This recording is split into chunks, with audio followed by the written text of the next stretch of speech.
എപ്പിസോഡിന്റെ opening സീനിൽ ഇപ്പം നമ്മുടെ ആൾക്കാർ വീണ്ടും 3 വർഷത്തിന് ശേഷം ആ വേൾഡ് മാർഷൽ ആർട്സ് മത്സരത്തിൽ പങ്കെടുക്കാനായിട്ട് എത്തിയിരിക്കുകയാണ്. വർഷങ്ങൾക്ക് ശേഷം ഇപ്പം നമ്മുടെ ഗോകു അവനാണെങ്കിൽ മെന്റലിയും ഫിസിക്കലിയും ഒരുപാട് സ്ട്രോങ് ആയി ഒരുപാട് വളർന്നിരിക്കുകയാണ്. ഗോകുവിന്റെ ആ വളർച്ച കണ്ട് എല്ലാവരും അത്ഭുതപ്പെടും. മാർഷൽ ആർട്സ് മാനും ടപ്പനും മാസ്റ്റർ റോഷിയും ബൊൽമയും അങ്ങനെ എല്ലാവരും അവനെ കണ്ട് അത്ഭുതപ്പെടുകയാണ്. അതിനുശേഷം അവർ ഹോട്ടലിലേക്ക് പോയി റെസ്റ്റ് ചെയ്യും. കട്ട് ചെയ്ത ഇവിടെ ആ ഒരു ജൂനിയർ മോൺസ്റ്റർ അവനാണെങ്കിൽ ആ ടൗണിലുണ്ടായിരുന്ന വലിയൊരു ക്ലോക്ക് അത് തന്നെ തകർക്കുകയാണ്. ഒരു കുഞ്ഞിന്റെ ജീവൻ അത് വെച്ച് അവൻ ഗെയിം കളിച്ച് അങ്ങനെ മുൻപോട്ടേക്ക് പോകും. ചുറ്റുമുള്ളവരെല്ലാവരും അവനെ കണ്ട് പേടിക്കുകയാണ്. നെക്സ്റ്റ് ഡേ ഗെയിം സ്റ്റാർട്ട് ചെയ്യുന്ന സമയം ആൾക്കാരെല്ലാവരും ട്രെയിനിങ്ങും വാമപ്പൊക്കെ ചെയ്യുമ്പോഴായിരിക്കും ആ മോൺസ്റ്റർ ഇപ്പോൾ ഗോകുവിന് നേരെ വരിക. ഗോകു ആണെങ്കിൽ അതിനെ കാണുമ്പോൾ തന്നെ തിരിച്ചറിയും അത് വർഷങ്ങൾക്ക് മുൻപ് അവൻ ഇല്ലാതാക്കിയ ആ മോൺസ്റ്ററിന്റെ ജൂനിയർ വേർഷനാണെന്ന്. ഇവിടെ മാർഷൽ ആർട്സ് മാനും അവനെ തിരിച്ചറിയും. പക്ഷേ ബോയ്ക്കും മൊട്ടപ്പനും മാത്രം അതാരാണെന്ന് കൃത്യമായിട്ട് പിടികിട്ടില്ല. ഇവിടെ മാർഷൽ ആർട്സ് മാൻ ആണെങ്കിൽ നൈസായിട്ട് ഗോകുവിനോട് ചോദിക്കും, ഇത് അവനല്ലേ, അവൻ എങ്ങനെയാണ് തിരികെ വന്നത്, നമ്മളെങ്ങനെ അവനെ ഇല്ലാതാക്കും? അതിന് ഗോകു പറയും, 3 വർഷം എൻ്റെ കഷ്ടപ്പാട് ഇതിനു വേണ്ടിയായിരുന്നു. ഈ മുഹൂർത്തത്തിന് വേണ്ടിയാണ് ഗാർഡിയൻ ഓഫ് ദ എർത്തിന്റെ കൂടെ ഞാൻ ട്രെയിനിങ് എടുത്ത് ഇപ്പോൾ ഇവിടെ വരെ എത്തിയത്. ഒരു കാരണവശാലും എൻ്റെ ലക്ഷ്യം അത് മുടങ്ങാനായിട്ട് പാടില്ല. എനിക്ക് അവനെ തോൽപ്പിക്കണം. മാർഷൽ ആർട്സ് മാൻ ആണെങ്കിൽ കാര്യങ്ങളെല്ലാം കേട്ട് നിൽക്കുകയാണ്. ഇവിടെ നമ്മുടെ മൊട്ടപ്പനും ഹാൻസം ബോയും അവർ രണ്ടുപേരും അതാരാണ് ചോദിക്കും. നമ്മുടെ ആൾക്കാർ മറുപടി പറയില്ല. കുഞ്ഞിപ്പയ്യനാണെങ്കിൽ മൈൻഡിലൂടെ കമ്മ്യൂണിക്കേറ്റ് ചെയ്ത് ഇപ്പോൾ മാർഷൽ ആർട്സ് മാനോട് അത് ആ മോൺസ്റ്റർ അല്ലേ ചോദിക്കും. അതിന് മാർഷൽ ആർട്സ് മാൻ പറയും അതെ, പക്ഷെ ഒരു കാരണവശാലും ഇത് മറ്റുള്ളവർ അറിയരുത്. ഇപ്പോൾ ലോങ് ഷോട്ടിലായിട്ട് ആ ഒരു മോൺസ്റ്റർ അവനാണെങ്കിൽ കാര്യമായിട്ട് എന്തൊക്കെയോ പ്ലാൻ ചെയ്ത് അങ്ങനെ ഹായ് ആയിട്ട് നിൽക്കുകയാണ്. അല്പസമയം കഴിഞ്ഞ് ഒരു നീല പെൺകുട്ടി അവളാണെങ്കിൽ ഇതിൻ്റെ അടുത്തേക്ക് വന്ന് അങ്ങനെ കൊഞ്ചി കുറുവി അവനോട് സംസാരിക്കാനായിട്ട് തുടങ്ങും. ഗോകുവിനാണെങ്കിൽ അതാരാണെന്ന് മനസ്സിലാവില്ല. സംശയത്തോടു കൂടെ നീ ആരാണ് ചോദിക്കും. അത് കേട്ട് കൺട്രോൾ പോയി അവൾ ഉച്ചത്തിൽ അലറി നിലവിളിച്ച് അവിടുന്ന് കടന്നു പോവാണ്. മൊട്ടപ്പനാണെങ്കിൽ ഗോകുവിനോട് ചോദിക്കും, നിനക്കത് ആരാണെന്ന് അറിയില്ലേ? ഗോകു ആണെങ്കിൽ കൂലങ്കക്ഷമായിട്ട് ചിന്തിക്കും, എനിക്കറിയില്ല അതാരാണെന്ന്. മൊട്ടപ്പൻ പറയും അതാരാണെങ്കിലും അവൾക്ക് ദേഷ്യം വളരെ കൂടുതലാണ്. പക്ഷേ അവളെ കാണാൻ ഒരു സുന്ദരി പെണ്ണ് തന്നെയാണ്. വീണ്ടും വീണ്ടും ഗോകുവിനോട് ചോദിച്ചുകൊണ്ടേയിരിക്കും, ഈ 3 വർഷത്തിനിടയിൽ നീ എല്ലാം മറന്നുപോയോ? നിനക്ക് ആ പെൺകുട്ടിയെ ഒട്ടും ഓർക്കാൻ പറ്റുന്നില്ലേ? തീർച്ചയായിട്ടും നിന്റെ ഫാൻ ആയിരിക്കും, അതല്ല എങ്കിൽ ഒരിക്കലും നിന്റെ അടുത്തേക്ക് വരില്ല. ഗോകു ആണെങ്കിൽ അടിച്ചു പറയും, എനിക്ക് സത്യത്തിൽ യാതൊരു ക്ലൂവും ഇല്ല. അതിന് മൊട്ടപ്പൻ ദേഷ്യപ്പെട്ട് അവിടുന്ന് കടന്നു പോവാണ്. ആ സമയം ഒരു അനൗൺസ്മെന്റ് കേൾക്കും, പ്രിലിമിനറി റൗണ്ടിന് മുൻപായിട്ടുള്ള ഒരു മീറ്റിങ്ങിനെ കുറിച്ച്. ഉടനെ എല്ലാവരും ഇപ്പോൾ ഒരു സ്ഥലത്ത് ഗ്യാദർ ചെയ്യുകയാണ്. ഒരു എൽഡർ ആണെങ്കിൽ ഇപ്പോൾ മത്സരത്തെക്കുറിച്ച് ഡീറ്റെയിൽ ആയിട്ട് എല്ലാവർക്കും പറഞ്ഞു കൊടുക്കും. 3 വർഷം കൂടുമ്പോഴാണ് വേൾഡ് മാർഷൽ ആർട്സ് മാച്ച് നടക്കുന്നത്. അൺഫോർച്ചുനേറ്റ്ലി ഇത്തവണ മഴക്കാലത്താണ് ഈ ടൂർണമെന്റ് ഇവിടെ നടക്കാൻ പോകുന്നത്. ലോകത്തിന്റെ നാനാ ഭാഗത്തു നിന്ന് വന്ന 72 പേര് അവരാണ് ഈ വേദിയിൽ മാറ്റുരയ്ക്കുക. ഉടനെ ഗോകു അവനാണെങ്കിൽ നോക്കും. അപ്പോൾ ആ മത്സരാർത്ഥികളുടെ ഇടയിലൂടെ മാസ്ക് ഒക്കെ ധരിച്ച ആരോ അങ്ങോട്ടേക്ക് ഇങ്ങോട്ടേക്ക് നടക്കുന്നതായിട്ട് കാണാൻ പറ്റും. ദൂരത്തായിട്ട് ആ മോൺസ്റ്റർ ആണെങ്കിൽ ടെററായിട്ട് എന്തൊക്കെയോ ആലോചിച്ച് അങ്ങനെ നിൽക്കുകയാണ്. കട്ട് ചെയ്ത ഇവിടെ ജനങ്ങളാണെങ്കിൽ തിങ്ങി കൂടിക്കൊണ്ടേയിരിക്കുകയാണ്. മാസ്റ്ററിനെയും ടീമിനെയും ുള്ള ഒരു കൂട്ടം ജനങ്ങൾ മുൻപിലേക്ക് തള്ളും. മാസ്റ്റർ ആണെങ്കിൽ ഒരു പെൺകുട്ടിയുടെ റീൽ പോയി ഹിറ്റ് ചെയ്യും. മാസ്റ്ററിനാണെങ്കിൽ അത് കുറച്ച് ഇഷ്ടാവും. ആള് വീണ്ടും വീണ്ടും ഡെലിബറേറ്റ്ലി അവിടെ ഹിറ്റ് ചെയ്യും. അവളാണെങ്കിൽ മാസ്റ്ററിന്റെ മുഖത്ത് ആഞ്ഞടിച്ച് അവിടുന്ന് കടന്നു പോകും. പന്നിക്കുട്ടനാണെങ്കിൽ അത് കേട്ട് ദേഷ്യം കൂടുകയാണ്. ഈ മാസ്റ്റർ എപ്പോഴും എങ്ങനെയാണ്, എവിടെ പോയാലും എന്തെങ്കിലുമൊക്കെ കുരുത്തക്കേട് ഒപ്പിച്ചു വെക്കും. ലൗഞ്ചിനും ബുൽമയ്ക്കുമാണെങ്കിൽ ഒരുപാട് വിഷമം. കാരണം പ്രിലിമിനറി റൗണ്ട് അത് ജനങ്ങൾക്ക് കാണാനായിട്ട് കഴിയില്ല. അടുത്ത നിമിഷം നമ്മുടെ റാബിറ്റും കുട്ടനും അവർ രണ്ടുപേരും ബേർഡ്സ് ആയിട്ട് ആ ഒരു മത്സരം നടക്കുന്ന സ്ഥലത്തേക്ക് പറന്നു പോവാണ്. ഇവിടെ മാർഷൽ ആർട്സ് മാൻ ആണെങ്കിൽ ഇപ്പൊ കുഞ്ഞിപ്പയ്യനുമായിട്ട് കണക്ട് ചെയ്യും. ഒരു കാരണവശാലും നമ്മൾ രണ്ടുപേരും പരസ്പരം ഫൈറ്റ് ചെയ്യാൻ പാടില്ല. അതുപോലെ തന്നെ ആ ഒരു മോൺസ്റ്ററിന്റെ ഫൈറ്റ് അതെനിക്ക് കാണണം. സോ അതനുസരിച്ച് വേണം നീ അറേഞ്ച് ചെയ്യാൻ. അത് കേട്ട് കുഞ്ഞിപ്പയ്യൻ ലോട്ട്സ് ആണെങ്കിൽ ഓരോരുത്തർക്കായിട്ട് അറേഞ്ച് ചെയ്യാണ്. ഓരോരുത്തരായിട്ട് ഇപ്പോൾ അവരുടെ ലോട്ട് അതെടുത്ത് മുൻപോട്ടേക്ക് കടന്നു പോകും. നമ്മുടെ ആൾക്കാർക്കാണെങ്കിൽ അവർക്ക് ഓരോരുത്തർക്കും കിട്ടിയ നമ്പർ അത് അവർ ചെക്ക് ചെയ്യാണ്. അവരെല്ലാവരും വേറെ വേറെ ബ്ലോക്കിലാണ്. സോ അവർക്ക് ഇപ്പോൾ പരസ്പരം ഫൈറ്റ് ചെയ്യേണ്ട ആവശ്യമില്ല.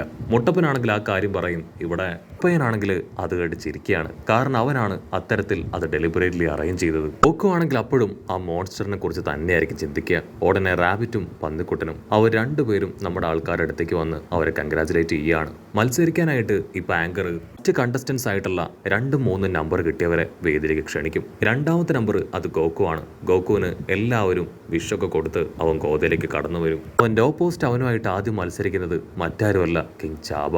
ഗോകു ആണെങ്കിൽ ആളെ കണ്ട് ഞെട്ടും. ഓ നോ, ആ മോൺസ്റ്ററിന്റെ അറ്റാക്കിൽ നിങ്ങൾ കൊല്ലപ്പെട്ടു എന്നാണ് ഞാൻ കരുതിയത്. ചാപ്പ പറയും, നിന്റെ കരുതലൊക്കെ ശരിയാണ്, ഞാൻ കൊല്ലപ്പെട്ടിരുന്നു, പക്ഷെ വീണ്ടും ഞാൻ ഉയർത്തെഴുന്നേറ്റു, ഇപ്പൊ ഫൈറ്റ് ചെയ്യാൻ ഇവിടെ എത്തിയിരിക്കുകയാണ്. ഒരുപാട് വർഷങ്ങൾക്ക് മുൻപ് ഞാനായിരുന്നു ഈ റിങ്ങിലെ ചാമ്പ്യൻ. കഴിഞ്ഞ ഫൈറ്റില് എനിക്ക് അത് നഷ്ടപ്പെട്ടു. ഞാൻ ഫേസ് ചെയ്ത നാണക്കേട്, പ്രശ്നങ്ങൾ, അതെല്ലാം ഒഴിവാക്കാൻ എനിക്ക് ഈ ഫൈറ്റിൽ ജയിച്ചേ പറ്റൂ. സോ നീ ഇത് പേഴ്സണലായിട്ട് എടുക്കാൻ പാടില്ല, ഒരു ഫ്രണ്ട്ലി മാച്ച്. പറയുന്നത് ചെയ്യുന്നതൊന്നും നീ കാര്യമാക്കരുതെന്ന് പറയും. ഗോകു ആണെങ്കിൽ അതിന് ഓക്കെ പറയും. രണ്ടുപേരും ഇപ്പൊ ഫൈറ്റ് ചെയ്യാൻ റെഡി ആയി കഴിഞ്ഞു. ഉടനെ കിങ് ചാപ്പ ആണെങ്കിൽ ഗോകുവിനെ വെല്ലുവിളിച്ചുകൊണ്ടേയിരിക്കും. അതേസമയം ഗോകു ആണെങ്കിൽ അവന്റെ സോൾ എനർജി അത് പതിയെ പതിയെ റിലീസ് ചെയ്യാണ്. ചാപ്പയാണെങ്കിൽ ഗോകുവിനോട് ദേഷ്യപ്പെടും. വിഡ്ഢിയാണോ, വെറുതെ ഇങ്ങനെ നിൽക്കാതെ എന്നോട് ഫൈറ്റ് ചെയ്യ്. അല്പസമയം കഴിയുമ്പോഴായിരിക്കും ഗോകുവിന്റെ പവർ അതങ്ങനെ റിലീസ് ആവുന്ന കാര്യം ചാപ്പ ശ്രദ്ധിക്കുക. നമ്മുടെ ആൾക്കാർക്കാണെങ്കിൽ ഭയങ്കര കൺഫ്യൂഷൻ. എന്തുകൊണ്ടായിരിക്കും ഗോകു അവൻ പ്രത്യേകിച്ച് ആക്ടൊന്നും ഇടാതെ അങ്ങനെ ഹായ് ആയിട്ട് നിൽക്കുന്നത്? അതിന് ബാറ്റ്സ്മാൻ പറയും, ഗോകു കോൺസെൻട്രേറ്റ് ചെയ്യാണ്, മാത്രമല്ല അവൻ ഇന്നർ പവർ അതവൻ റിലീസ് ചെയ്ത് കഴിഞ്ഞു. ഹാൻസം മാൻ ആണെങ്കിൽ ഇപ്പൊ മാർഷൽ ആർട്സ് മാനോട് പറയും, ഗോകുവിൽ നിന്ന് പ്രത്യേകിച്ചൊന്നും എനിക്ക് മനസ്സിലാവുന്നില്ല. അതിന് മാർഷൽ ആർട്സ് മാൻ പറയും, ഗോകു അവൻ അവന്റെ മൈൻഡ് മുഴുവൻ ക്ലിയർ ആക്കിയിരിക്കുകയാണ്. അവന്റെ മൈൻഡിലും പുറത്തും മുഴുവൻ ഇപ്പൊ പവറാണ്. കിങ് ചാബയെ അവൻ ഓൾറെഡി കൺട്രോൾ ആക്കി കഴിഞ്ഞു. ഇവിടെ മൊട്ടപ്പനാണെങ്കിൽ മനസ്സിൽ ഗോകുവിനെ ഡിഫീറ്റ് ചെയ്യാനായിട്ട് പറഞ്ഞുകൊണ്ടേയിരിക്കുകയാണ്. അടുത്ത നിമിഷം കിങ് ചാപ്പ ആളാണെങ്കിൽ ഗോകുവിനെ അറ്റാക്ക് ചെയ്യാനായിട്ട് ചാടി വരും. പക്ഷെ ഞൊട്ടിയടയിൽ ഇപ്പൊ ഗോകു ആണെങ്കിൽ ഇൻവിസിബിൾ ആവുകയാണ്. ചുറ്റുമുള്ളവരെല്ലാവരും അത് കണ്ട് വണ്ടർ അടിക്കും. ചാപ്പയാണെങ്കിൽ ഉച്ചത്തിൽ നിലവിളിക്കും, ഗോകുവിന്റെ പേര് വിളിച്ചുകൊണ്ടേയിരിക്കും. അടുത്ത നിമിഷം ഗോകു അവൻ അങ്ങനെ വിസിബിളായി ഒരൊറ്റ അടി. ആ ഒരു അടിയിൽ ചാപ്പ ഫ്ലാറ്റ് ആവുകയാണ്. ഒരു സെക്കൻഡ് ആ കാഴ്ച കണ്ട എല്ലാവരും അങ്ങനെ ഫ്രീസ് ആയി പോവും. ഇവിടെ മോൺസ്റ്റർ ആണെങ്കിൽ ടെററായി ഗോകുവെ തന്നെ നോക്കും. ഓ, ഞാൻ കരുതിയത് പോലെയല്ല, അവൻ ഈ 3 വർഷം ഫിസിക്കൽ ട്രെയിനിങ് മാത്രമല്ല മെന്റൽ ട്രെയിനിങ്ങും എടുത്തിരിക്കുകയാണ്. ഉറപ്പായാലും ഇതൊരു ടൈറ്റ് കോമ്പറ്റീഷൻ തന്നെയായിരിക്കും. ഇവിടെ ഗോകുവിന്റെ വിജയം കണ്ട് അവന്റെ ഫ്രണ്ട്സ് തുള്ളിച്ചാടും. ആ മോൺസ്റ്റർ ആണെങ്കിൽ അവന്റെ ഫ്രണ്ട്സിനെയും ഗോകുവിനെയും പുച്ഛിക്കും. ഗോകുവിന്റെ ഫ്രണ്ട്സിന്റെ അവസാനത്തെ സന്തോഷമാണിത്. തീർച്ചയായിട്ടും അവനെ ഞാൻ ഇല്ലാതാക്കും. അന്നിക്കൊട്ടുന്നു റാബിറ്റും ആണെങ്കിൽ ഗോകുവിന്റെ ആ ഒരു മത്സരമൊക്കെ കണ്ട് ഹാപ്പിയായി നടന്ന കാര്യങ്ങളെല്ലാം മാസ്റ്ററിനോട് പറയും. വാവ്, എനിക്ക് സത്യത്തിൽ ഇതിൽ വലിയ അതിശയമൊന്നുമില്ല. കാരണം ഗോകു പണ്ട് മുതലേ അങ്ങനെ തന്നെയാണ്. ഒരു നിമിഷം പോലും വെറുതെ ഇരിക്കില്ല. എപ്പോഴും ട്രെയിനിങ് എടുത്തുകൊണ്ട് പ്രാക്ടീസ് ചെയ്ത് അവൻ കൂടുതൽ പവർഫുൾ ആയിക്കൊണ്ടേയിരിക്കും. സോ എനിക്ക് അവനത് വെൽ ഡിസർവിങ് ആയിട്ട് മാത്രമാണ് തോന്നുന്നത്. അത് കേട്ട് ബുൽമ പറയും, ഗോകു മാത്രമല്ല ഹാൻസം ബോയും അങ്ങനെ തന്നെയാണ്. അവനും ഇപ്പോൾ ഒരുപാട് ഡെവലപ്ഡ് ആയിട്ടുണ്ടാവും. ക്യാമറ അങ്ങനെ സൂം ചെയ്ത ഇവിടെ മത്സരം കാണിക്കും. ആ നീലപ്പെണ്ണാണെങ്കിൽ അവളുടെ ഓപ്പണന്റിനെ അച്ചരം പൊച്ചറും അടിച്ച് തെറിപ്പിച്ച് കളയും. അതിനുശേഷം ആ മാസ്ക് മാൻ അവനും അവന്റെ ഓപ്പണന്റിനെ തോൽപ്പിക്കും. പിന്നീട് നമ്മുടെ മൊട്ടപ്പനാണെങ്കിൽ ഞൊട്ടിയടയിൽ ഇൻവിസിബിളായി അവന്റെ ഓപ്പണന്റിനെ ചവിട്ടി തെറിപ്പിക്കുകയാണ്. ഇവിടെ ഹാൻസം ബോയ് ആണെങ്കിൽ ഒറ്റ പഞ്ചിന് താഴെയിടും. മാർഷൽ ആർട്സ് മാൻ ആണെങ്കിൽ ഇവിടെ വിരലുകൾ ഉപയോഗിച്ച് ചെറിയൊരു തട്ട് മാത്രമായിരിക്കും കൊടുക്കുക. അവന്റെ ഓപ്പണന്റ് ഫ്ലാറ്റ് ആവും. അടുത്തതായിട്ട് കുഞ്ഞിപ്പയ്യൻ അവനാണെങ്കിൽ മത്സരിക്കാനായിട്ട് അങ്ങനെ മുകളിലേക്ക് പറന്നു വരും. പക്ഷെ അടുത്ത നിമിഷം ഒരു വലിയ പവർ വന്ന് അവനെ അടിച്ച് താഴെയിടുകയാണ്. അത് കണ്ട് മാർഷൽ ആർട്സ് മാൻ ആണെങ്കിൽ ഷോക്കായി ഓടി വന്ന് അവനെ അങ്ങനെ താങ്ങിയെടുക്കും. കുഞ്ഞിപ്പയ്യനാണെങ്കിൽ അനക്കമില്ല. അപ്പം അവൻ കാണും കുഞ്ഞിപ്പയ്യനുമായിട്ട് ഫൈറ്റ് ചെയ്തത് ആ മുടിയനാണ്. ആൾക്കാരെല്ലാവരും കരുതിയത് അവൻ മരിച്ചു പോയെന്നാണ്. അതിനവൻ പറയും, ആക്ച്വലി ഞാൻ മരിച്ചതാണ്. ഇപ്പൊ ഞാൻ സൈബോർക്കായി വീണ്ടും തിരികെ എത്തിയിരിക്കുകയാണ്. ഇല്ലാതാക്കിയ ഗോകുവിനോടും നിങ്ങളോട് എല്ലാവരോടും റിവഞ്ച് തീർക്കാനാണ് ഞാൻ ഇവിടേക്ക് വന്നത്. ആങ്കർ ആണെങ്കിൽ റെഫറി ആണെങ്കിൽ ഇപ്പൊ സ്റ്റേജിലേക്ക് കയറി വരും. അതിനുശേഷം അടുത്ത മത്സരത്തിന് വേണ്ടി അവനോട് സ്റ്റേജിൽ നിന്ന് ഇറങ്ങാനായിട്ട് പറയും. അവൻ ടെററായി ആ റെഫറിയെ നോക്കും. ആളാണെങ്കിൽ അവനെ കണ്ട് പേടിച്ച് ദൂരേക്ക് മാറുകയാണ്. ബോയ് ആണെങ്കിൽ ഗോകുവിനോട് നിനക്ക് ഇവനെ മുൻപ് അറിയുമെന്ന് ചോദിക്കും. അതിന് ഗോകു പറയും, എനിക്കിവനെ അറിയാം. ഇവൻ എൻ്റെ ഫ്രണ്ട്സിനെ അറ്റാക്ക് ചെയ്യാൻ ശ്രമിച്ചു. സമയം എൻ്റെ ഫുൾ പവർ ഉപയോഗിച്ച് ഞാനിവനെ തിരികെ അറ്റാക്ക് ചെയ്തു. അവൻ എനിക്ക് നേരെ ഉപയോഗിച്ച ബോംബ് അത് ഞാൻ അവന് നേരെ ഉപയോഗിച്ച് പൊട്ടിത്തെറിച്ചു. പിന്നീട് ഞാൻ ഇവനെ കണ്ടിട്ടില്ല. അതിനാ മുടിയനാണെങ്കിൽ ക്യാഷ്വലായിട്ട് പറയും, അതെ, ആ പൊട്ടിത്തെറിക്ക് ശേഷമാണ് ഞാൻ എല്ലാ കാര്യങ്ങളും മനസ്സിലാക്കിയതും കൂടുതൽ സ്ട്രോങ് ആയതും. ഇവിടേക്ക് ഞാൻ ഇപ്പോൾ വന്നത് ഇവൻ ചെയ്യാനാണ്. എനിക്ക് വേണമെങ്കിൽ ഇപ്പോൾ ഈ നിമിഷം ഗോകുവിനെ ഇല്ലാതാക്കാം, പക്ഷേ ഞാൻ വെയിറ്റ് ചെയ്യും. ഗോകുവിനെ ഇല്ലാതാക്കിയതിന് ശേഷം ഞാൻ നിന്നെ ഇല്ലാതാക്കുമെന്ന് ഇപ്പോൾ ആ ഒരു മുടിയൻ പറയും. അത് കേട്ട് മാർഷൽ ആർട്സ് മാൻ പറയും, ഉറപ്പായാലും നിന്നെ ഇല്ലാതാക്കാൻ പോകുന്നത് ഞാനാണ്. കുഞ്ഞിപ്പയ്യനെ കൊന്നതിന് നിന്നെ ഞാൻ വെറുതെ വിടില്ല. അത് കേട്ട് മുടിയൻ പൊട്ടിച്ചിരിക്കുന്നതോട് കൂടെ ഈ ഒരു എപ്പിസോഡും അവസാനിക്കുന്നു.